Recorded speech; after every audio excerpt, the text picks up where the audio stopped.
أعوذ بالله السميع العليم من الشيطان الرجيم. بسم الله الرحمن الرحيم. والسلام عليكم ورحمة الله تعالى وبركاته. فنصلي ونسلم على رسول الله محمد بن عبد الله وعلى آله وصحبه وسلم. Chers frères et sœurs en islam, nous vous saluons avec une meilleure des salutations. Nous remercions Allah subhanahu wa ta'ala, les omnipotents, les omniscients. Nous débutons notre intervention d'interprétation des rêves avec le nom de Allah subhanahu wa ta'ala, Bismillah. Nous témoignons qu'il n'y a de divinité que Allah subhanahu wa ta'ala, celui qui a créé, celui qui doit être adoré, celui qui doit faire la loi, et c'est vers lui que nous allons nous retourner. Allah. Nous demandons à Allah subhanahu wa ta'ala de nous faciliter la prière, salut, paix sur le prophète Mohammed, les sceaux des prophètes, les sceaux des messagers, Mohammed, notre intercédère le jour de la résurrection.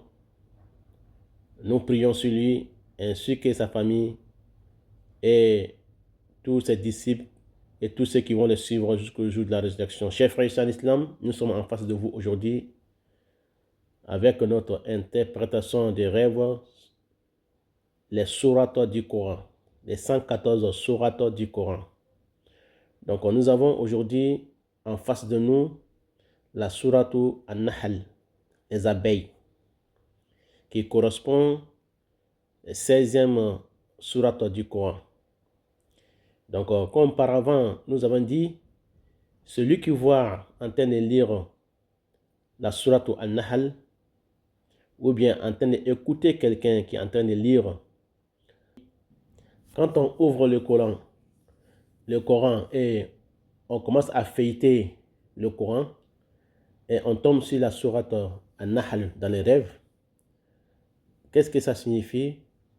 Comme les autres sourates que nous avons déjà interprétées auparavant. Donc, chers frères et sœurs en islam, la sourate An-Nahl nous parle de mémorisation du Coran. Allah va te faciliter la mémorisation du Coran. Ou bien Allah subhanahu wa ta'ala fera sortir de toi un enfant qui va mémoriser le Coran. Et ça peut parler aussi de la protection du Coran. Tu seras quelqu'un qui va protéger le Coran contre les ennemis. Ou bien Allah subhanahu wa ta'ala fera sortir de toi un enfant qui sera le protecteur du Coran. C'est-à-dire qu'il va surveiller le Coran de près. Il va prendre soin du Coran, car c'est Allah qui est le protecteur du Coran. C'est Allah même qui protège le Coran. Comme il a dit dans le Coran.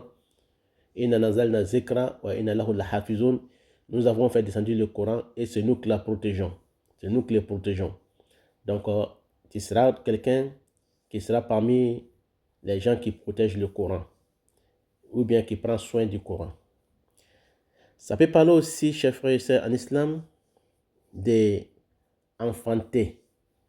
Pour la personne qui est stérile, une femme qui est stérile, un homme qui est stérile, Allah subhanahu wa ta'ala te donne la guérison et tu feras des enfants. Ça peut parler aussi de la baraka dans la cour du réveil. Allah subhanahu wa ta'ala fera descendre la baraka dans la cour du réveil. Ça peut parler aussi du retour des militaires qui sont partis en guerre. Quand dans le pays, les militaires sortent pour la guerre et nous ne trouvons même pas les nouvelles de ces militaires qui sont partis en guerre, en expédition, et nous n'avons pas les nouvelles. Inch'Allah ta'ala, quand on voit la sourate An-Nahl, ça dit que les militaires retourneront à la maison, ou bien dans les villages, ou bien dans les quartiers.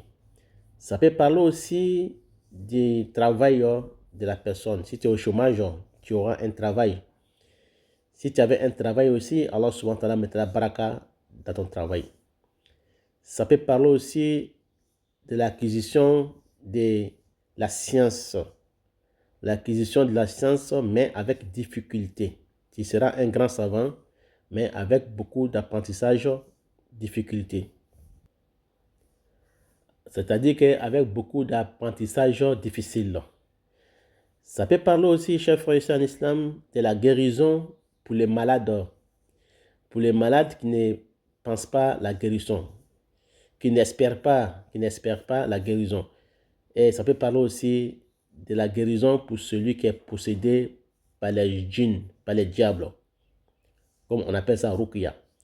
Et ça parle aussi de la guérison pour celui qui a été envoûté par les sorciers, par les marabouts, par les devins, par les magiciens. Ça peut parler aussi des voyages. Tu seras quelqu'un de voyageur. Tu seras quelqu'un d'immigratoire. Ça peut parler aussi de la mort, l'approche de la mort d'un proche qui est malade, d'un proche qui est couché au lit. Ça peut parler aussi de la faiblesse de l'homme fort, la faiblesse d'un homme fort en face de ses ennemis. Ça peut parler aussi de l'aide venant de Allah subhanahu wa ta'ala, ou bien l'aide venant de quelqu'un de bienfaiteur, un bienfaiteur, ou bien un homme généreux. Tu vas avoir l'aide de la personne. Ça peut parler aussi de la victoire pour toi, la victoire contre les ennemis, la victoire venant de Allah subhanahu wa ta'ala, la victoire dans tout ce que tu entends, ou bien tu gagneras les concours, les examens, ainsi de suite. Chers frères et sœurs en islam, voilà l'interprétation du rêve de la sourate An-Nahl. C'était la 16e sourate du Coran. Et nous allons vous trouver très prochainement sur la 17e sourate du Coran qui s'appelle Al-Isra, voyage nocturne. Le prophète Mohammed a fait un voyage nocturne de la Mecque en Palestine et de là au ciel. Donc nous allons parler de cette sourate là, Inch'Allah Ta'ala. Allah fasse qu'elle soit bonne pour moi et pour vous. Et à très prochaine. Wassalamu alaikum wa rahmatullahi wa barakatuh. Wallahu a'lam, c'est Allah qui sait.